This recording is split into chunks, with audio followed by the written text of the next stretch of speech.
हरियाणा की हर अपडेट के लिए बेल आइकन दबाएं और सब्सक्राइब करें STV हरियाणा न्यूज। और वहीं पश्चिम बंगाल में बीजेपी की करारी हार के बाद प्रदेश के तमाम हिस्सों के किसान अपनी खुशी जाहिर करते हुए नजर आ रहे हैं। इसी बीच जाखल के गांव तलवाड़ा में भी किसानों ने खुशी मनाई। किसान संघर्ष समिति ब्लॉक जाखल के किसानों ने मिठाई बांटकर और पटाखे जलाकर खुशी मनाई। किसानों ने जाखल कुला रोड पर किसान एकता जिंदाबाद के नारे लगाए। इसके साथ ही किसानों ने आगामी चुनाव में भी बीजेपी के खिलाफ प्रचार करने की बात कही।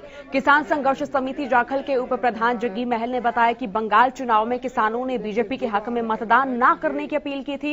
उन्होंने कहा कि बीजेपी ने किसानों के साथ जो ज्यादती की है, किसान उसे सहन नहीं करेगा। जब तक किसानों की मांग पूरी नहीं हो जाती, किसान बीजेपी के खिलाफ ऐसे ही प्रचार करते रहेंगे।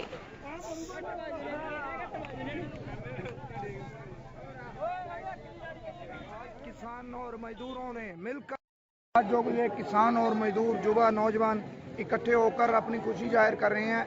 ये जाखल ब्लॉक तहसील टोहाना डिस्ट्रिक्ट फतेहाबाद गांव तलवाड़ा के किसान हैं। इन किसानों ने अपनी जो आज पश्चिम बंगाल में बीजेपी की हार हुई है, बहुत बुरी हार हुई है, ये उसमें खुशी जाहिर कर रहे हैं। इन सभी किसानों का कहना है कि जो पश्चिम बंगाल में वोटिंग हुई थी, वहां जाकर किसानों ने बीजेपी के विरोध में प्रचार किया था और वहां के किसान मजदूरों से अपील की थी कि आप बीजेपी को हराएं, क्योंकि इन्होंने किसानों को और खेती को खत्म करने के लिए ऐसे कानून सरकार ने, जो बीजेपी की सरकार है, इन्होंने किसानों के ऊपर भी ऐसे घटिया कानून थोप दिए हैं जिससे किसानों को बहुत भारी नुकसान होने वाला है। आने वाली पीढ़ियां अनाज के लिए तरसेंगी।